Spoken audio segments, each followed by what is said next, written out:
Good evening. Welcome to my daily Facebook Live. Later again than usual. Busy weekend, enjoying my 3 days immersion into the energy codes with Dr. Sue Morder.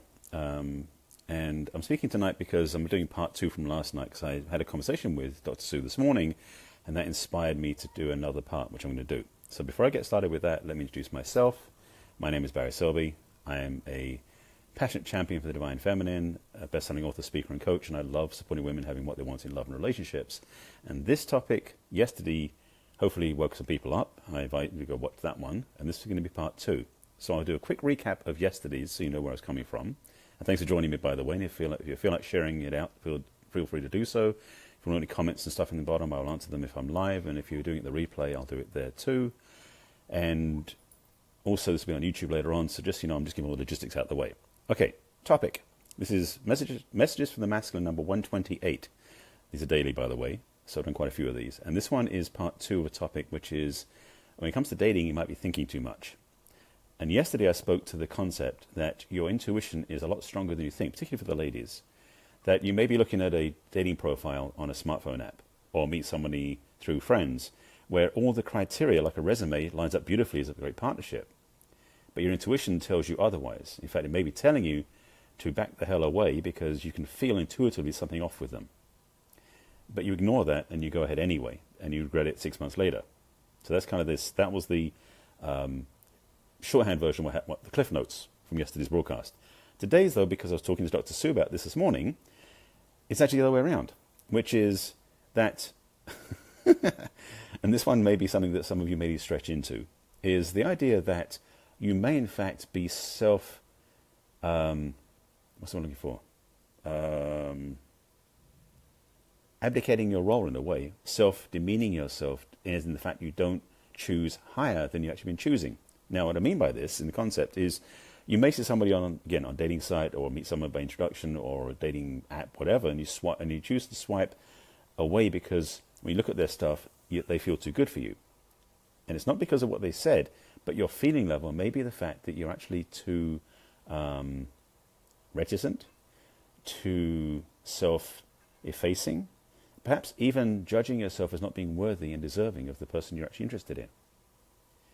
Now, I'm going to speak from personal experience. That's happened to me a few times where there were women I believed were out of my class, out of my style. Now, I don't know if it's true or not, but that's what I was carrying as a judgment. So it didn't matter how compatible we may be on paper, I judged myself as not being worthy of that.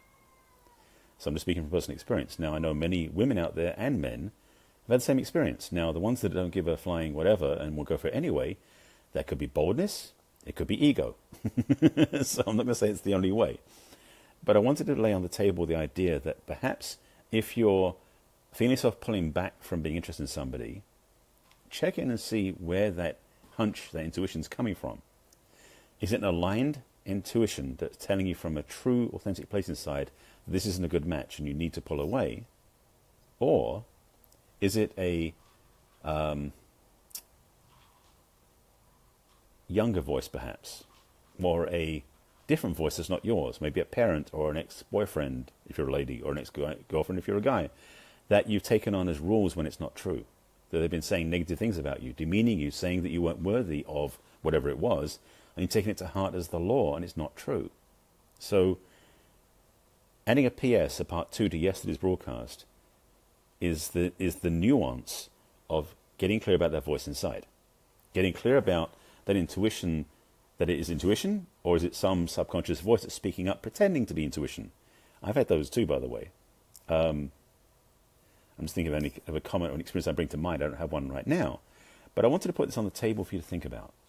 Because for many of you out there who watch my broadcasts, you know my message, my support is to have you love yourself and be worthy and deserving of the best you can have in love and life.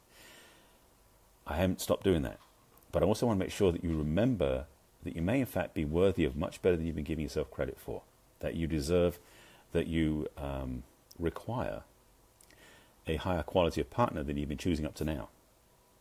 In fact, for some of my clients, that's been part of the work I've been working with them on, is to really go deeper inside to clear out the blocks, the beliefs, the rules, the false promises that they've been telling themselves that don't line up, so they can actually have what they deserve. Part of that practice, which you can have here, I'll give it to you as my gift, is a self-love practice, because a lot of times what many people do, men and women, is do not appreciate yourselves by loving yourself and caring for yourself as you are when you're single. So when you get to a relationship, you actually will shoot lower than you desire, shoot lower than you're actually worthy of, because you don't think you deserve it, because you don't feel loving. So to cut that off at the pass, to jump in at the beginning, take time every day, for at least 30 days, because 30 days is what it takes to really enforce a new habit, and spend time looking in the mirror into your own eyes, and just say to yourself, I love you. And say it in a way that you feel it, and say it enough times with pacing, with calmness, not rushing to get it done in 10 minutes, or 5 minutes, or just 30 times, whatever you want to do, but say it so you hear it, say it so you feel it, and say it so you embody it. And when you start building that reinforcement over 30 days, your self-support, self-approval, self-confidence, self-love will will increase. And in fact, you might discover, surprise, surprise, that who you choose in partnership and friendships will be a different class, a higher class of person. This is free advice, by the way. You can pay me for deeper advice if you want it, but I want to give this one to you as a gift, as a reminder to you that you probably deserve what you've given yourself credit for. That what you've actually been evaluating yourself in relationships has been less than you truly deserve, because you've not been caring about yourself enough to raise the standards of love that you deserve, because you've been believing that your lack of loving for yourself reflects on how other people will love you. False premise. Delete, replace, eradicate. These are not truths. The truth is you are lovable. The truth is you're deserving wherever you are in your life. And that if the person you're with isn't honoring you at that level, you need to leave. Seriously. What you deserve, what you desire, what you really want has to be equal to at least the love you give yourself. So the more you give love to yourself, the higher you raise your standards. It's kind of simple that way. So I wanted to get this part two, because in part one I was speaking more to the spiritual connection of the intuition you may have, the wisdom that actually you don't listen to because it's a huge relationship, when you should really say, maybe not, because you actually get the intuition of what would work badly in the future. The second part, thanks for all the hearts and the love, by the way, I appreciate that. And if you're watching on YouTube, this was on Facebook Live first, which is why I'm saying thanks for the hearts. So this one is more about a reminder to you. And if you have any questions, please put them in below. I'll answer them if you're on live with me. That the more you love yourself, the greater the standard of love you'll appreciate from somebody else. It's kind of the idea of that if you have an empty cup and someone fills it up, it never is filled up enough. It never fills up. They can keep filling it up, keep filling it up. It's like you have a hole in the bottom. It never fills up. But if you love yourself enough and fill it up first, any love they give you is an abundance. So, thank you, Gina. I appreciate that. Nate, good to see you in the house. Nice to have you here, sir. So the amount of love you give yourself first will counterbalance, equate, stand up to, be close to the love that you'll receive from somebody else. Oh, Gene, the nail varnish. This is, since I'm sidetracking, and I've got a gap in what I was thinking, the love tank. Thanks, Nate. The love doctor. Love tank? What do you mean? I'm not that big. Thanks, Nate. Gene, this is a conversation starter, which you've just started a conversation about sexual abuse. Basically, 1 in 5 children up to the age of 10, or before the age of 10, are sexually abused. And 95 to 97% of the perpetrators are men. So there are more men doing this to stand up and say, no more. We want to stand up for kids, stand up for adults, and stop the abuse pattern, abuse cycle happening. Now, I've heard the numbers have changed. Actually, it's more like 1 in 4 boys. I think it's something like 2 in 5 girls, something like that. And so 1 in 5 is actually the old numbers. But still, 1 in 5 is enough to start the conversation. So, oh no, the example you gave is called the love tank in the 5 love languages. The love tank in the 5 love languages? There is no love tank in the 5 languages. Oh, you mean Philip the love tank? Oh, if you mean that, then yes, I understand. Yes. Then I'll give you 2 thumbs up, Nate. You're right on target. Yes, self-love first.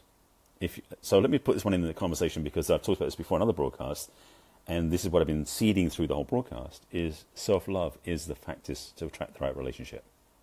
Loving yourself first, being compassionate, caring, supportive love of yourself, thank you, Nate, yes, thanks for the reminder, is absolutely about loving yourself so that someone else can love you to the level you love yourself.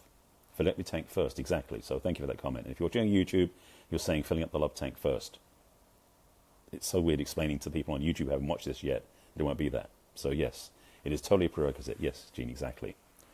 So that was what I really want to do. I just got back from a wonderful day. I'm spending the weekend at the Energy Codes Level 1 with Dr. Sue Morder. I highly recommend her work. And it's been a fun day and a deep day. And to just recap what I said at the beginning, I did a Facebook Live last night after the first day, speaking about how intuition sometimes we don't listen to or trust. It's that innate yes or no, like an inner pendulum where you can lean in and lean out based upon your desire or attraction to something or someone. And if you ignore the leaning out because it seems right, but doesn't feel it, you may be lying to yourself, and you may actually betray yourself. But then I spoke to Reverend Dr. Sue this morning about it, and she suggested, well, what about those people who pull themselves out rather than trusting the intuition and settle for less because they don't think they deserve the best? So this is my part 2 to give you another piece of the puzzle. There might be a part 3 tomorrow, I don't know, because we've got one more day of this. But I wanted to just give this an idea. Never ignore your gut. Well, see, Gene, this is the point why this broadcast was important. You say never ignore your gut instincts. Right. However, some people's gut instincts aren't their gut instincts. They're listening to a different voice, a subconscious programmed voice from when they were 5 years old, or a parental voice, or an ex-boyfriend, in case of women's voice, that was saying they don't deserve it, when in fact their gut knows they do, but they ignore the gut because the other voice overrides it. So, agreed, never ignore your gut instincts. Your true, authentic, like your true north, your own barometer. But make sure it's that voice you're hearing, not some other programming that you are running from old tapes. That's a key, by the way. Because many of us, me included, I don't do it now, but carried old tapes of old programming that we were still running as the way things are. And it's a mistake. So do more of these, could listen to you forever. Thank you, Gene. Well, Gene, just so you know, this is number 128. I've got 127 before this. If you want to watch my previous broadcasts, since you gave me a plug for that, if you go to my website, barryselby.com, there is a page called Video Blog. They're all listed there, the YouTube versions.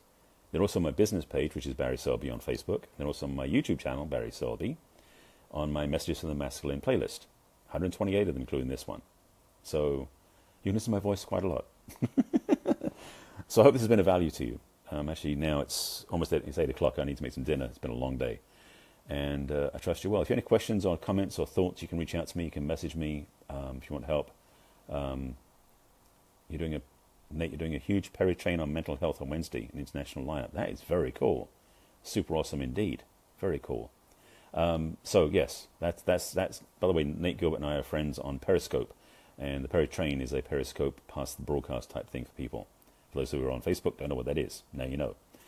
So thanks for watching. And again, if you have any questions, reach out to me, message me. If you have any comments in below that come up after I finish the broadcast, I'll come back and answer them later. 19 people. That's a good count. Nice, Nate. Now, if we just get those in the Tuesday and Thursday Period Dudes broadcast, that'd be even better. Anyway, I'm signing off because I get to go eat. And thanks for showing up. Thanks for all the likes and love and hearts. And thanks for supporting my broadcast and sharing it out. I appreciate that. I'll be back again tomorrow because this is a continuous daily broadcast. Again, this is number 128, and there's more coming. So thanks for watching and take care of yourselves. And as always, as I do remind you, please take care of yourself first, because then you can take care of somebody else.